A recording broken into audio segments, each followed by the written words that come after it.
আওয়ামী লীগের রাজনীতি নিয়ে নতুন এক খবর প্রকাশ করেছে ভারতের কলকাতার প্রভাবশালী বাংলা দৈনিক আনন্দবাজার পত্রিকা।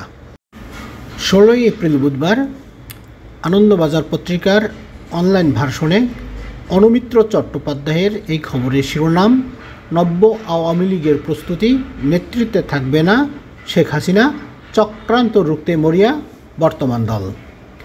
তবে আনন্দবাজার পত্রিকার প্রিন্ট ভার্সনে 7 পাতায় এই খবরের শিরোনাম করা হয়েছে, নেতৃত্বে হাসিনাবাদ, চক্রান্ত রুখতে মরিয়া আওয়ামী লীগ।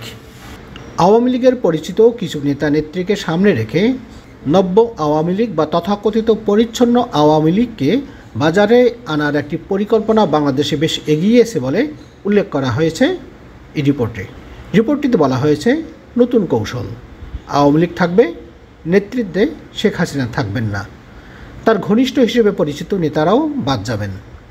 আওয়ামী লীগের পরিচিত কিছু নেতা নেত্রীকে সামনে রেখে নব্য আওয়ামী লীগ বা তথাকথিত পরিচ্ছন্ন আওয়ামী লীগকে বাজারে আনার একটি পরিকল্পনা বাংলাদেশে বেশ এগিয়েছে। আওয়ামী লীগের বর্তমান নেতৃত্ব এই প্রয়াসকে প্রতারণা ও তাদের দলকে ধ্বংস করার চক্রান্ত বলে আখ্যা দিচ্ছেন। ভারতের কূটনীতিকদের একাংশ মনে করেন, হাসিনাকে বাদ দিয়ে নব্য আওয়ামী লীগ গঠিত হলে দিল্লির পক্ষে তা সুখকর হবে না, কারণ এই পরিকল্পনায় বাংলাদেশে যেসব আওয়ামী লীগ নেতা নেত্রীর নাম উঠে আসছে তাদের ভাবমূর্তি আদৌ পরিচ্ছন্ন নয়। তার উপরে পাকিস্তান ঘনিষ্ঠ হিসেবে পরিচিতি রয়েছে কয়েকজনের। ভারতের এক সাবেক কূটনীতিকের কথায়, বাংলাদেশের অভ্যন্তরীণ রাজনৈতিক বিষয় নিয়ে দিল্লির কিছুই করণীয় নেই, কিন্তু আওয়ামী লীগ ঐতিহাসিকভাবে ভারতের বন্ধু ও আস্থাভাজন রাজনৈতিক শক্তি। তার নেতৃত্ব পাকিস্তান বান্ধবদের হাতে চলে গেলে ভারতের পক্ষে তা বিপর্যয়ের চেয়ে কম কিছু হবে না। জুলাই আন্দোলনে অংশ নেওয়া ছাত্রদের সদ্য গঠিত রাজনৈতিক দল জাতীয় নাগরিক দল এনসিপির নেতা হাসনাত আবদুল্লাহর একটি ফেসবুক পোস্ট নিয়ে কয়েক সপ্তাহ আগে হইচই হয়েছিল বাংলাদেশে।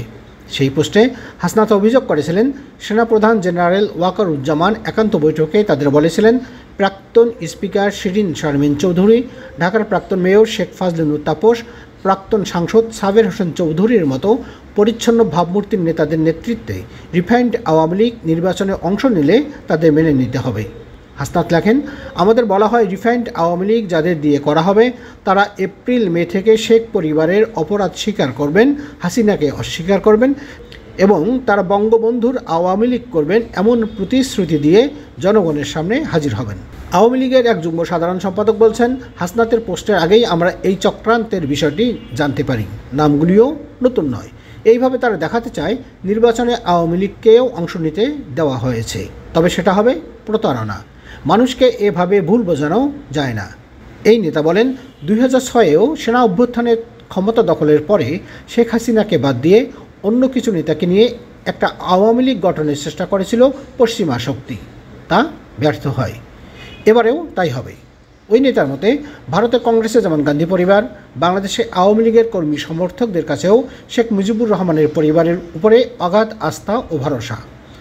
রাজনীতিতে দুই পরিবারের ত্যাগ ও সাফল্য কম নয়। রাহুল গান্ধী যেমন ঠাকুমা ও বাবাকে হারিয়েছেন, শেখ হাসিনার বাবা মা ভাই সহ গোটা পরিবার খুন হয়েছে।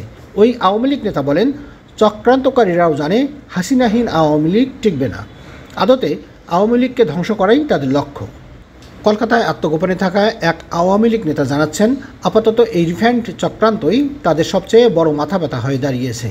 বিভিন্ন এলাকার আওয়ামী লীগ নেতাদের প্রস্তাব দেওয়া হচ্ছে, হাসিনার বিরুদ্ধে তোপ দাগলে তাদের নিরাপত্তার গ্যারান্টি দেওয়া হবে, এলাকায় ফিরে নির্বাচনে অংশ নিতেও দেওয়া হবে, অন্যথায় তাদের ভবিষ্যৎ হবে অন্ধকার। কয়েকজন বিএনপি নেতা এবং সেনাদের বংশোদ্ভূত ব্যবসায়ী ফোন করে এই প্রস্তাব দিচ্ছেন বলে তিনি জানান। হাসিনা ঘনিষ্ঠ এই নেতা জানাচ্ছেন, কলকাতায় আশ্রয় নেওয়া কিছু নেতাও এই দিকে ঝুঁকছেন বলে তারা খবর পেয়েছেন। এরা অন্যদেরও টানতে চেষ্টা করছেন। ওই নেতা বলেন, যাদের ক্লিন বলা হচ্ছে তাদের কেউই পরিচ্ছন্ন নন। এদের অনেকেই চীন বা পাকিস্তানের সঙ্গে ব্যবসা করেন। সেসব বাঁচাতেই দলের বিরুদ্ধে চক্রান্তে রাজি হয়েছেন। কিভাবে এই চক্রান্তের মোকাবিলা করছে আওয়ামী লীগ? দলের ওই যুগ্ম সাধারণ সম্পাদক জানাচ্ছেন, জেলায় জেলায় ভার্চুয়াল মিটিং করছেন নেতৃত্ব। সেই মিটিংয়ে শেখ হাসিনা নিজে যুক্ত হচ্ছেন।